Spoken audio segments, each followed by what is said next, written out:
말씀 보도록 하겠습니다. 마태복음 24장 45절에서 51절 말씀입니다.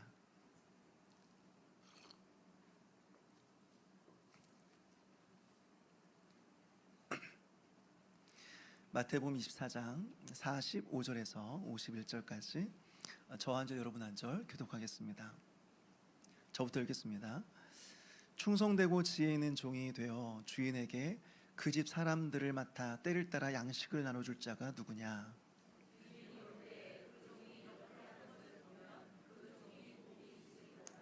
내가 진실로 너에게 이르노니 주인이 그의 모든 소유를 그에게 맡기리라.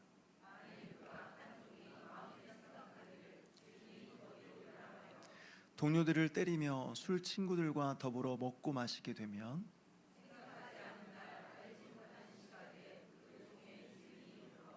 같이 읽겠습니다. 엄히 때리고 외식하는 자가 받는 벌에 처하리니 거기서 슬피 울며 이를 갈리라. 아멘. 기도하시겠습니다. 하나님 아버지, 오늘을 우리를 부르시고 또 말씀 앞에 서게 해 주심을 감사드립니다. 주님께서 오실 날을 준비하며 우리가 깨어있기 원하는데 이 말씀을 통하여서 우리가 어떻게 준비하며 어떻게 깨어 있어야 될지를 깊이 마음에 새기고 주님께서 언제 오시든지 우리의 기쁨으로 주님께서 오실 날을 믿음으로 준비하며 살아가는 우리 모두가 될 수 있도록 도와주시옵소서. 감사를 드렸고 예수님의 이름으로 기도하옵나이다. 아멘. 우리는 계속해서 마태복음 24장과 25장 말씀을 통해서 이 종말이라는 이 주제를 계속해서 좀 살펴보고 있습니다. 예수님께서 성전을 보시면서 이 감탄하는 제자들에게 이 성전은 곧 무너질 거다 이렇게 말씀하셨어요. 그러니까 제자들이 충격을 받고 예수님께 질문하죠. 예수님, 어느 때에 그런 일이 있겠습니까? 또 주의 임하심과 세상 끝에는 무슨 징조가 있겠습니까? 라고 질문하죠. 예수님은 이 제자들의 질문에 대해서 단순히 시간표를 알려주시지 않았습니다. 언제 이런 일이 일어날 거다, 이 날짜를 꼭 기억해라, 이 사건이 일어나면 정확히 몇 년 뒤에 내가 올 거다, 이런 말씀을 하시지 않으셨어요. 오히려 예수님께서는 무슨 말씀을 하십니까? 거짓 그리스도와 거짓 선지자들을 조심해라. 참된 피난처는 성전이 아니라 건물이 아니라 나다. 그러니 깨어 있어라. 날마다 그날이 갑작스럽지 않도록 날마다 준비되어 있어라 라고 말씀하시는 거죠. 오늘 우리가 읽은 45절부터는 이 내용에 대해서 좀 더 구체적으로 좀 살펴보았으면 좋겠습니다. 그렇다면 이 깨어있다고 하는 것이 무엇인가? 또 재림을 기다리는 사람은 도대체 어떻게 살아야 되느냐? 마지막 때를 준비하는 성도는 도대체 어떤 사람이어야 되느냐? 이 질문에 대한 답이 오늘 우리가 함께 읽은 이 본문의 내용입니다. 그렇다면 여러분, 이 깨어있다는 것은 무슨 말일까요? 그리고 날마다 준비되어 있는 삶이라고 하는 것은 무엇일까요? 오늘 예수님은 한 사람을 예로 들어 설명하시는데요, 바로 충성되고 지혜 있는 종입니다. 충성되고 지혜 있는 종, 이 사람이 깨어있는 사람이라는 거예요. 이 사람이 준비되어 있는 사람이다 라고 하는 거죠. 여러분, 이것을 우리가 살펴보는 것이 왜 중요한 일일까? 지난주에 저희 첫째 딸이 저에게 와서 이렇게 말을 했습니다. 아빠, 이번 기말고사는 포기했어요. 그래서 무슨 소리야? 아직 시험 보지도 않았는데 왜 포기를 해? 그래서 원래는 한 3주 전부터 시험 공부를 해야 되는데 이미 2주밖에 안 남았다는 거예요. 그래서 이번 시험 포기하고 다음 주부터 잘 볼게요. 다음 시험부터 잘 볼게요. 그래서 이 말을 듣고 참 이렇게 기가 막히더라고요. 시험이 얼마 남지 않아서 제대로 못할 바에야 그냥 차라리 안 하겠다라고 하는 거죠. 여러분, 혹시 이것이 우리의 모습은 아닙니까? 어차피 망할 세상, 뭐하러 열심히 살아? 어차피 끝날 세상인데 여기서 내가 잘 사는 게 무슨 의미가 있어? 아니, 공부를 뭐하러 해? 어차피 망할 건데 집안 청소를 뭐하러 해? 어차피 돈 빌리고 망할 세상 뭐하러 갚아? 여러분, 종말의 때를 준비하면서 하나님께서 우리에게 바라시는 것은 어차피 끝날 세상이니까 하루하루 대충 살라는 것이 아니에요. 오히려 더욱 오늘 하루를 충성스럽게 살라라고 하는 거죠. 이것이 깨어있는 삶이라고 하는 것입니다. 그리고 이것이 주님 오실 날을 준비하는 삶이다라고 하는 거예요. 이것이 오늘 여러분들과 함께 살펴볼 본문의 핵심의 내용입니다. 먼저 우리는 여기서 충성된 종이라는 것을 함께 생각해 보았으면 좋겠는데요. 예수님 당시에 이 부유한 집안에는 한두 명의 종만 있는 것은 아니었어요. 어떤 집에는 수십 명의 종들이 함께 살고 있었던 곳도 있었습니다. 근데 주인이 먼 길을 떠나게 돼요. 그러면 이 주인이 종을 직접 관리할 수가 없는 거죠. 그러니까 그 집안에서 그래도 가장 신뢰할 만한 종 한 사람을 뽑아서 그 집을 관리하게 하는 것입니다. 이 사람이 바로 청지기이죠. 이 사람은 무슨 일을 하는가? 주인의 소유를 맡아서 주인의 일을 대신하게 되는데 그 중에서도 특별히 중요한 일이 있었습니다. 그것이 바로 오늘 본문에 나오는 것처럼 때를 따라 다른 사람들에게, 종들에게 양식을 나누어 주는 일이었어요. 공평하게, 그리고 성실하게. 이것이 바로 오늘 본문에 나오는 바로 종의 모습이죠. 그렇다면 여러분, 왜 하필이면 예수님께서 마지막 때에 깨어있으라 라고 말씀하시면서 이 종의 비유를 말씀하고 있는 것일까요? 첫째로 이 충성이라고 하는 것은 특별한 일이 아니라, 거창한 일이 아니라 일상의 삶이다 라고 하는 것을 강조하고 있는 것입니다. 한번 생각해 보십시오. 오늘 이 종이 하는 일은 주인을 대신해서 집안일을 하고 있고, 특별히 다른 종들에게 때를 따라 양식을 나누어 주고 있었는데요, 이 일은 대단하고 특별한 일은 아니었습니다. 매우 단순한 일이었고 매일 반복되는 일상의 일이었다라고 하는 거죠. 이것이 오늘 예수님이 말씀하시는 충성됨의 특징이에요. 즉, 충성이라고 하는 것이 무엇이냐? 특별하고 거창한 일이 아니다. 일상적인 삶이다. 일상적인 삶을 살아가는 것이 충성이다라고 하는 거예요. 여러분, 우리는 어떻습니까? 우리가 착각하는 것 중에 하나는 무엇이냐? 마지막 때를 기다리면서 그날을 준비하라고 하니까 엄청나게 대단한 일을 우리는 생각하는 거죠. 나가서 세상을 변화시켜야 된다. 사람들을 깜짝 놀라게 해야 된다. 이상의 기적을 보여줘야 된다 생각하는 것입니다. 그러나 하나님께서 바라시는 그것이 아니에요. 오늘 하루 나에게 주어진 일상을 살아가라 라고 하는 거예요. 이것이 충성이다 라고 하는 거예요. 근데 우리의 문제는 무엇입니까? 큰 일을 해야 하나님께 쓰임받는 거다. 큰 일을 해야 하나님께 영광을 돌리는 것이다 착각을 해요. 물론 큰 일을 할 수 있는 사람은 큰 일을 해야 되죠. 그게 맞습니다. 그런데 문제는 우리가 큰 일을 추구하는데 일상의 삶은 없다는 것입니다. 거창한 미래를 꿈꾸는데 현재는 매일매일 소홀히 하는 거예요. 세상을 변화시켜야 된다 말은 하는데 나 자신 하나조차도 변화시키지 못하는 삶을 살아가요. 부흥을 이야기하는데 교회 안에서 작은 섬김조차 하지 않아요. 세계 선교를 외치는데 내 옆에 있는 친구에게 예수님 믿으라는 말 한마디조차 못하면서 평생을 살아가는 거죠. 여러분, 특별한 일이 위대하다라고 하는 것은 착각입니다. 착각이에요. 우리의 인생을 돌아보면 특별한 날보다 평범한 날들이 훨씬 더 많아요. 우리의 인생의 대부분은 다 평범한 날들이에요. 따라서 평범한 일상을 우리가 충성스럽게 보내지 못한다고 한다면 아무리 우리에게 특별한 날이 두어진다고 한들 그날은 우리에게 특별한 날은 아니다라고 하는 거죠. 여러분, 매일매일 직장에서 출근해서 일하는 거, 가정을 돌보는 거, 집에서 밥하고 설거지하는 것, 아이의 기저귀를 갈아주는 것, 나이가 드신 아픈 부모님을 돌아보는 것, 모임에 와서 그냥 자리에 앉아 있는 것, 예배의 자리에서 예배를 드리는 것, 우리는 이런 일들 하면서 속으로 무슨 생각하죠? 나는 이런 사소한 일을 할 사람이 아닌데, 나는 더 큰 일을 하고 더 위대한 일에 쓰임받아야 할 사람인데 내가 지금 여기서 썩고 있구나, 내가 지금 여기서 내 인생을 낭비하고 있구나 라고 생각하는 거예요. 여러분, 그렇지 않아요.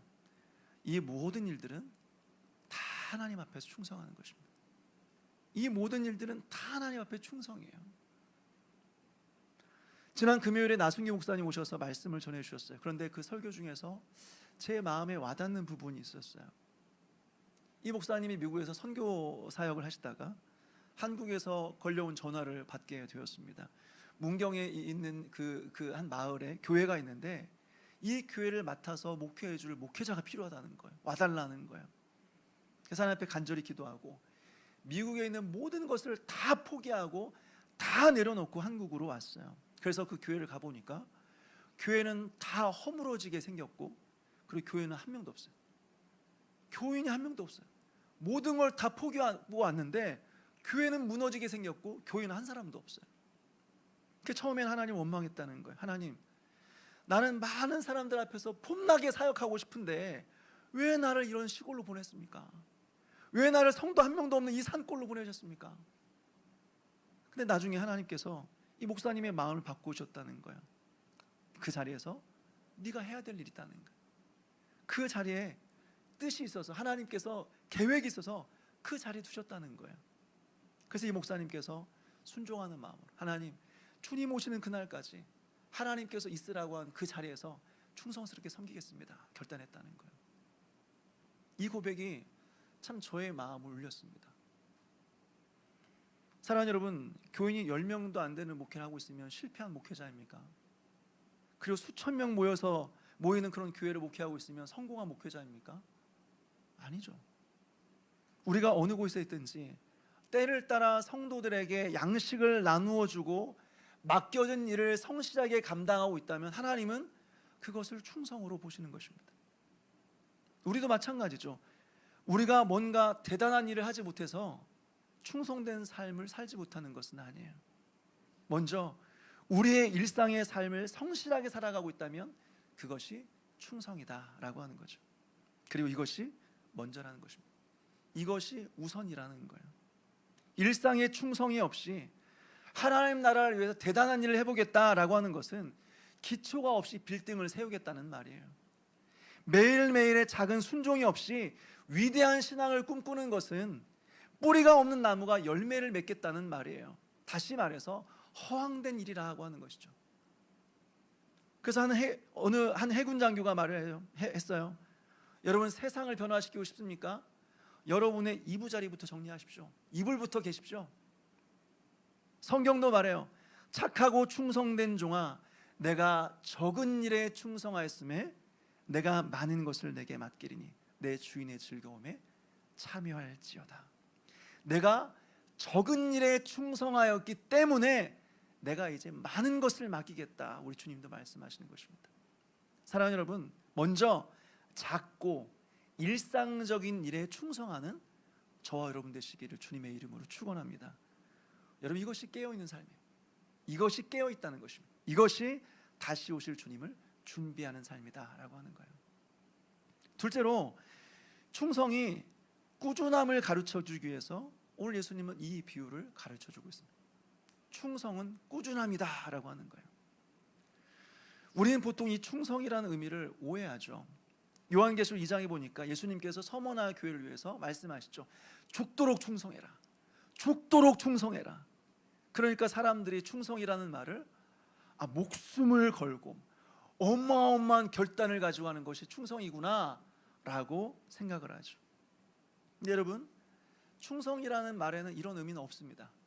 막 죽도록 목숨 걸고 어마어마한 결단으로, 충성이라는 말에는 이런 의미가 없어요. 원문을 보게 되면 이 충성이라는 단어는 피스토스라는 단어인데요, 이 의미는 무엇이냐? 변함이 없다는 거예요. 변함이 없다, 믿을만하다, 신뢰하다, 이 말이죠.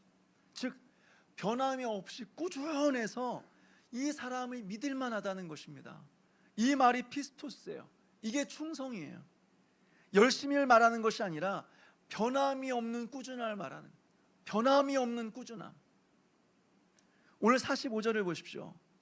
때를 따라 양식을 나눠줄 자가 누구냐라고 말하고 있습니다. 여기서 때를 따라라는 말은요, 어쩌다 한번, 기분 좋을 때 가끔씩, 이런 의미가 아니에요. 오늘 또, 내일 또, 다음 주도, 내년에도, 주인이 있으나 없으나 주인이 돌아오시는 날까지 주님께서 맡기신 일을 계속해서 꾸준히 변함없이 한다라는 그런 의미죠. 이것이 오늘 예수님께서 말씀하시는 충성의 의미입니다. 여러분, 우리는 어떻습니까? 이런 의미에서 우리는 하나님 앞에 충성스러운 종으로 살아가고 있습니까? 우리 올 한 해를 시작하면서 여러 가지 결단을 했죠. 마음속에 올 한 해 매일 성경 통독하겠습니다. 매일 성경 필사를 하겠습니다.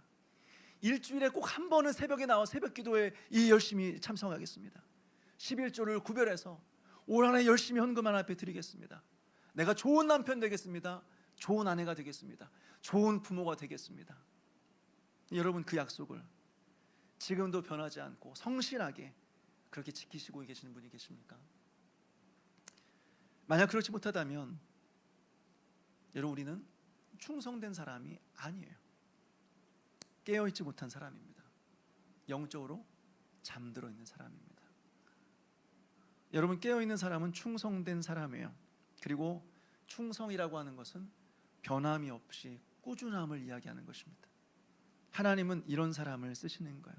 즉, 하나님은 성실하지 않은 사람은 절대로 쓰시지 않아요. 성실하지 않은 사람을 쓰시지 않아요. 어떤 사람이 들은 이야기예요. 어떤 사람이 고급 스포츠카를 샀습니다.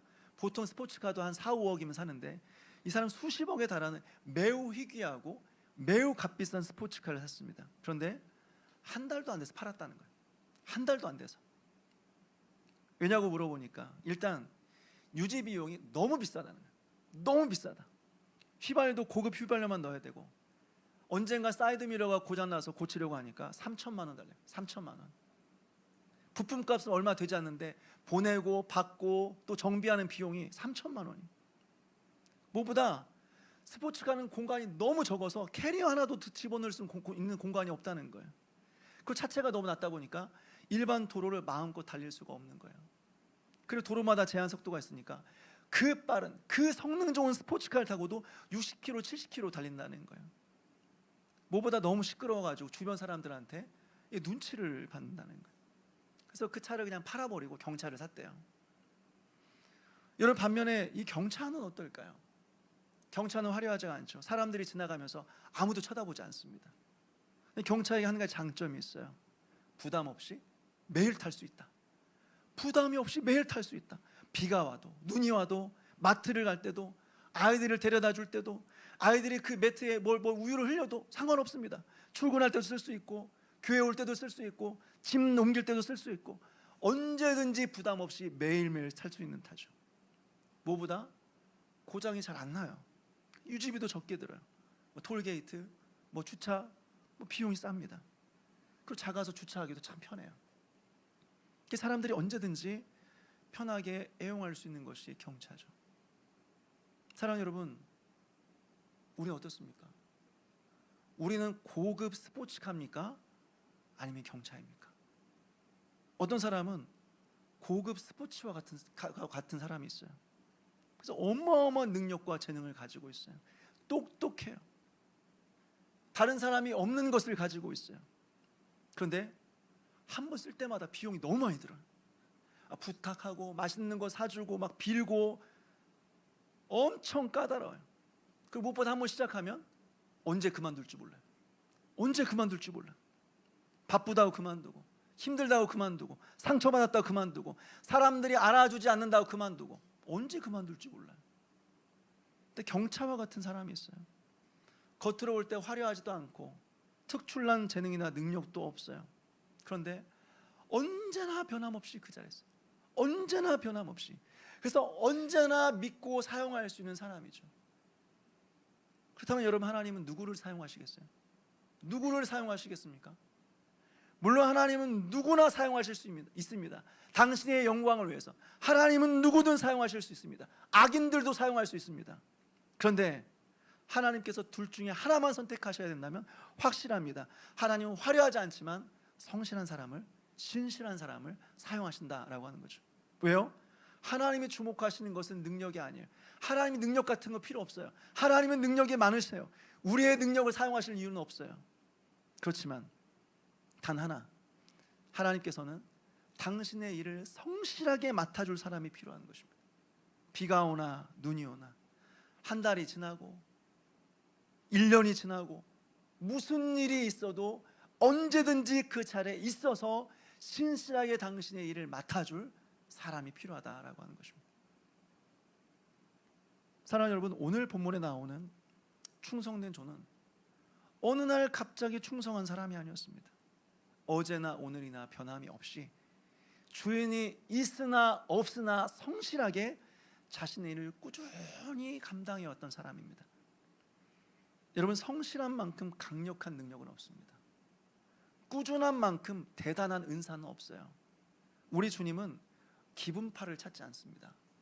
우리 주님은 세월이 지나도 변하지 않는 신실한 종을 찾고 있습니다. 여러분, 세월이 지나도 변하지 않는 신실한 주의 종 되기를 주님의 이름으로 축원합니다. 여기서 한 가지만 더 주목해 보았으면 좋겠는데요, 여기 보니까 예수님은 하나님의 때를 준비하면서 깨어있는 삶을 살라라고 말씀하시면서 충성된 종을 예로 들어 말씀하시죠. 근데 여기 보니까 그냥 충성된 종이라 말씀하시지 않고 충성되고 지혜 있는 종이다 라고 말하고 있어요. 충성되고 지혜 있는 종이다. 여러분, 왜 여기서 예수님은 그냥 충성이라고 하지 않고 충성되고 지혜 있는 종이라고 말씀하셨을까요? 참 흥미로운 부분인데, 결론부터 말씀드리자면 이 충성은 지혜와 함께 있을 때만 충성입니다. 이 충성은 지혜가 함께 있을 때 충성이에요. 다시 말해서 반대로 말하면 지혜가 없으면 충성이 아니에요. 한번 생각해 보십시오. 충성만 있고 지혜가 없으면 어떻게 될까요? 열심은 있어요. 새벽 기도도 안 빠지고 나와서 열심히 기도해요.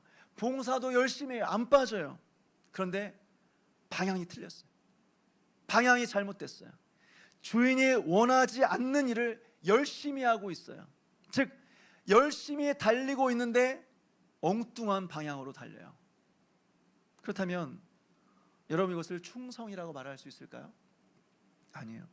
그 사람은 열심을 내면 낼수록 주변 사람들을 불안하게 하는 사람, 열심을 내면 낼수록 이 사람 때문에 교회는 어려움을 겪게 돼요. 교회는 나누어지게 돼요. 그러한 충성은 충성이 아니에요. 지혜가 없는 충성이에요. 여러분, 충성이라는 거 하는 것은 내가 하고 싶은 일 하는 게 아니에요. 주인이 원하시는 것을 하는 것이에요. 이것이 충성이에요. 반대의 경우도 있죠. 반대로 지혜만 있고 충성이 없으면 어떻게 될까요? 지혜는 많아요. 무엇이 옳은지 다 알고 있어요. 무엇을 해야 되는지 알고 있어요. 성경도 많이 알고 있어요. 그런데 그렇게는 안 살아요. 그렇게 안 살아요.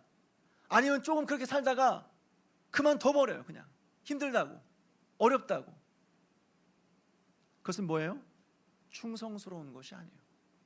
충성스러운 것이 아니에요. 아무리 많은 것을 알고 있어도 그대로 살지 않으면, 꾸준히 그렇게 살아가지 못한다면 충성스러움이 아니다는 것입니다. 그래서 여러분, 충성과 지혜는 함께 가는 거예요. 지혜는 방향이에요. 충성은 지속함이에요. 그래서 지혜가 없는 충성은 목표를 잃어버리게 되는 것이고, 충성이 없는 지혜는 목표를 알아도 목표에 이르지 못하는 것입니다. 그러니까 둘 다 필요한 거예요. 그러니까 오늘 예수님은 충성과 지혜를 함께 이야기하고 있는 것입니다. 여기서 한 가지만 더 주목해 보고 싶어요.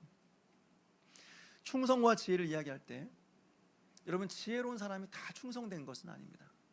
그런데 충성된 사람은 점점 더 지혜로워지게 돼요. 다시요. 지혜로운 사람이 다 충성된 것은 아닙니다. 그런데 충성된 사람은 점점 더 지혜로워져 가요. 복음서에 보게 되면 4명의 친구가 이 중풍병자를 메고 옵니다. 그냥 메고 온 것이 아니라 중풍병자가 누워있는 침상째 들고 예수님께 나아온 거예요. 얼마나 힘들겠어요. 얼마나 무거웠겠습니까? 그런데 눈앞에 있는 상황을 보니까 예수님께 나아갈 상황이 아니에요. 수많은 사람들이 예수님 주변에 모여 있었고 예수님은 말씀을 전하고 있었어요. 지금 이 침상을 들고 예수님께 나아갈 수 있는 상황이 아니었다고요. 보통 사람들이라면 무슨 생각을 했을까요? 오늘 사람이 너무 많네. 오늘은 날이 아니네. 예수님도 바쁘신 것 같은데 괜히 민폐 끼치지 말고 집으로 돌아가자. 여러분, 이 정도 되었으면 사실 친구들이 할 도리 다 한 거 아닙니까? 친구를 그냥 등에 업고 온 것이 아니라 침상째 들고 왔다고요. 그리고 상황적으로 봐도 충분히 이 중풍병자가 아쉽긴 하지만 충분히 이해할 수 있는 그런 상황이었습니다. 수많은 사람들이 모여 있었고 예수님은 설교 중에 있었어요. 그러니까 아무리 봐도 오늘은 안 되는 거죠. 그냥 집으로 돌아가도 충분히 핑계댈 만한 수많은 이유들이 있었습니다. 그런데 이 4명의 친구가 어떻게 했습니까?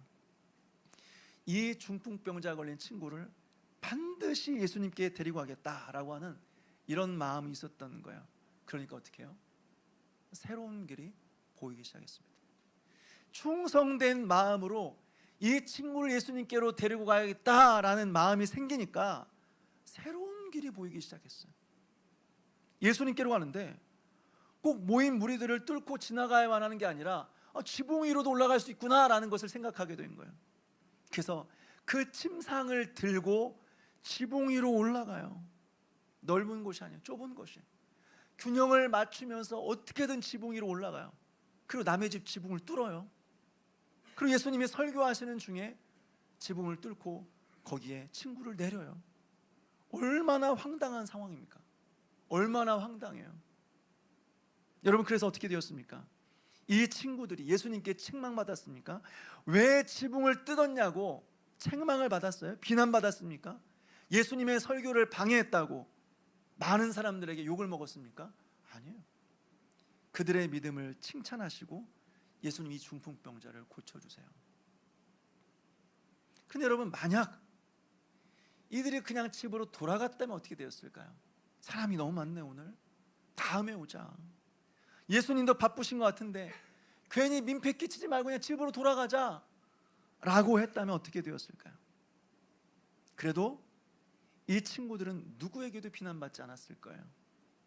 오히려 그들의 열심이 많은 사람들에게 칭찬이 되었을 것입니다. 그러나 한 가지, 새로운 길을 보지는 못했을 거예요.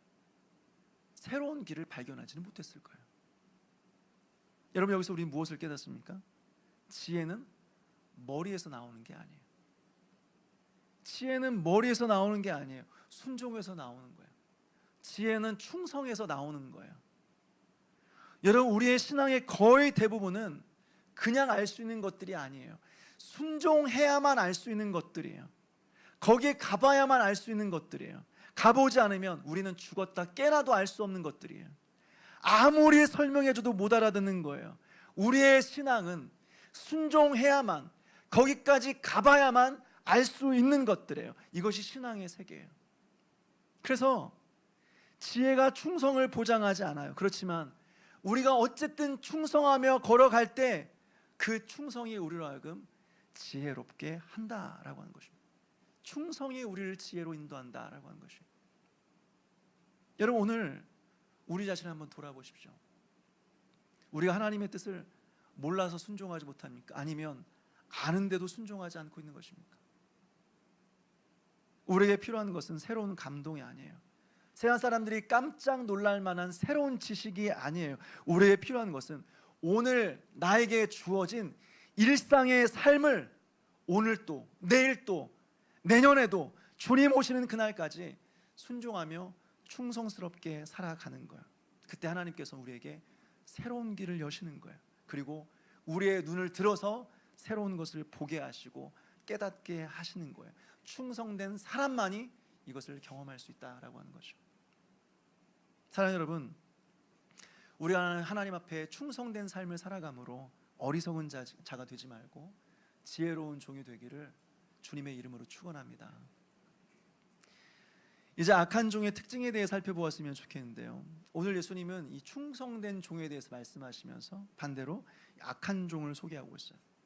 이 악한 종에게 나타난 두 가지 특징이 있습니다. 첫째로, 악한 종은 주인이 더디우리라 생각했어요. 주인이 더디우리라.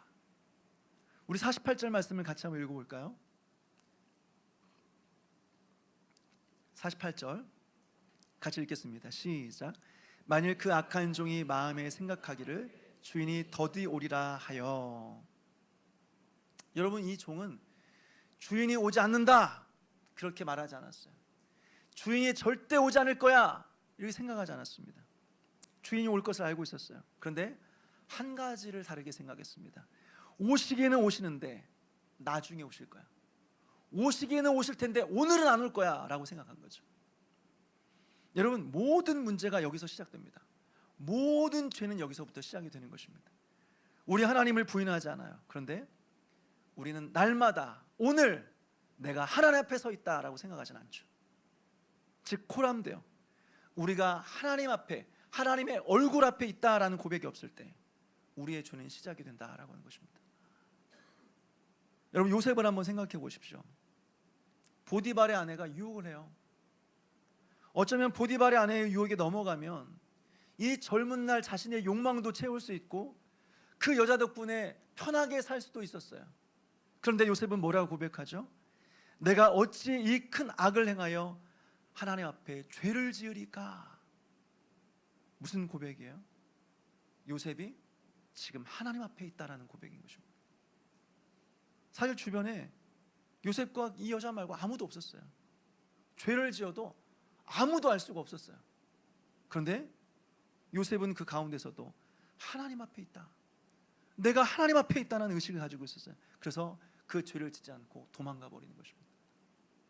여러분, 우리도 마찬가지예요. 우리가 죄에 빠져서 넘어지는 것은 연약해서가 아니에요. 죄를 지면서 내가 연약해서 죄를 짓는다, 핑계 대지 마십시오. 핑계입니다. 우린 연약해서 죄를 짓는 게 아니에요. 우리가 하나님을 의식하며 살아가지 않기 때문에 그렇습니다. 우리가 하나님 앞에 있다는 생각을 하지 않기 때문에 담대하게 죄를 지으며 살아가는 것입니다. 즉 하나님이 계시긴 계시는데 오늘은 아닐 거야, 지금은 아닐 거야 라고 생각하며 살아가니까 우리가 즐겁게 죄를 지으며 살아간다라고 하는 것입니다. 하나님이 이것을 뭐라고 말씀하세요? 연약하다고 말씀하지 않고 악하다라고 말씀하세요.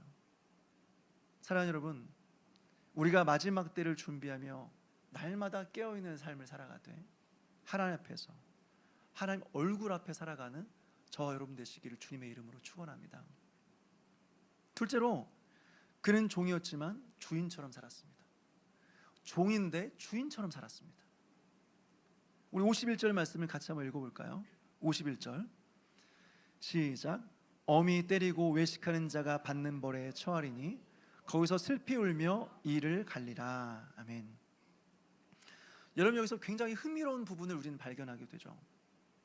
예수님은 악한 종의 특징을 말씀하시면서 이 악한 종을 향하여서 외식하는 자라고 해요. 이 악한 종을 향해서 외식하는 자라고 한다고. 앞에 보게 되면 동료를 때렸으면 폭행한 사람이라고 하면 이해가 돼요. 술 친구들과 어울렸으니까 방탕한 사람이라고 하면 이해가 돼요. 그런데 갑자기 왜 예수님은 외식이라는 말을 꺼내는 걸까요? 여러분, 외식이라는 말은 헬라어로 휘포크리테스예요. 원래 연극 배우를 가리키는 말입니다. 가면 쓰고 다른 사람 흉내내는 거예요. 이것이 바로 외식이에요. 그러니까 외식이라고 하는 것은 단순히 실수하고 죄를 짓는 것이 아니라 겉과 속이 다른 거예요. 사람은 이런 사람인데 가면 쓰고 다른 사람 흉내내는 것, 겉과 속이 다른 게 외식이라고요. 그 다음에 여러분, 왜 예수님은 이 악한 종을 가리켜서 외식이라고 말씀하셨을까요? 이 사람은 겉으로 볼 때는 종이에요. 아무리 봐도 종이에요. 주인의 집안에 있었어요. 주인의 일을 맡아서 했어요. 그래서 모든 사람들이 이 사람을 볼 때 주인의 종이구나 그렇게 알고 있었어요. 그런데 이 종의 마음은 달랐습니다. 겉으로 볼 때는 종이었어요. 사람들이 볼 때는 종이었어요. 그런데 이 사람 마음은 그렇지 않았습니다. 이 사람은 분명히 주인이 아니고 종이었지만 스스로 주인이라고 생각했습니다. 그래서 여러분, 동료들을 때렸어요. 자기도 종이에요. 똑같은 종들을, 동료들을 때린 거예요. 주인처럼. 그리고 술 친구들과 더불어 술을 먹고 마셨습니다. 도대체 돈이 어디서 나서 이 술을 마셨을까요? 주인의 돈으로 한 거예요. 자기 돈이라고 생각하고 그렇게 술 취해서 술을 먹고 마시고 한 것입니다. 즉 자신을 주인으로 생각했다는 거예요. 종이 아니라 주인으로 생각한 거예요. 혹시 이것이 우리의 모습은 아닙니까? 입으로는 예수님, 나는 종입니다, 예수님이 나의 주인입니다 라고 고백하는데 삶을 살아갈 때는 내 인생의 주인이 나인 것처럼 내 인생을 내가 결정하고 내가 선택하며 살아가고 있지는 않습니까? 내 시간도 내 물질도 다 내 거라고 생각하며 살아가지 않습니까? 심지어는 교회 안에서도 하나님을 섬긴다라고 말하면서도 이 교회 안에서 자신의 왕국을 만들며 살아가고 있지 않습니까? 교회 안에서 내가 가장 중요한 사람이 되어야 되고 이 교회 안에서 내가 가장 많은 영향력을 끼치며 살아가야 된다라고 생각하면서 하나님의 종이라고 말은 하는데 자신의 왕국을 세우며 살아가고 있지 않습니까? 이건 전부 다 외식이에요. 그리스도의 종이라고 말하면서 사실은 주인 되어 살아가는 삶입니다. 사랑하는 여러분, 누군가 세례요한에게 와서 질문했습니다. 당신 누구입니까? 그러니까 세례요한이 답변한 게 뭐예요? 나는 그리스도가 아닙니다. 누가 그리스도냐고 물어봤어요? 당신은 누구입니까? 나는 그리스도가 아닙니다. 그럼 당신은 누구입니까? 저는 그냥 소리입니다. 내가 이 광야에서 이 위대한 설교를 하고 있고 수많은 사람들이 내 설교를 듣고 가슴을 치며 어찌할꼬 회개를 하지만 나는 아무것도 아닙니다. 나는 그냥 소리입니다. 여러분, 오늘날 이 말씀이 우리에게 필요한 거 아니겠습니까? 당신은 누굽니까? 나는 그리스도가 아닙니다. 나는 예수가 아닙니다. 나는 내 인생의 주인은 내가 아닙니다. 우리 예수님만이 나의 주인입니다. 나는 예수님의 종입니다. 여러분, 악한 종의 가장 큰 죄는요, 주인을 무시하고 버리는 것이 아니었습니다.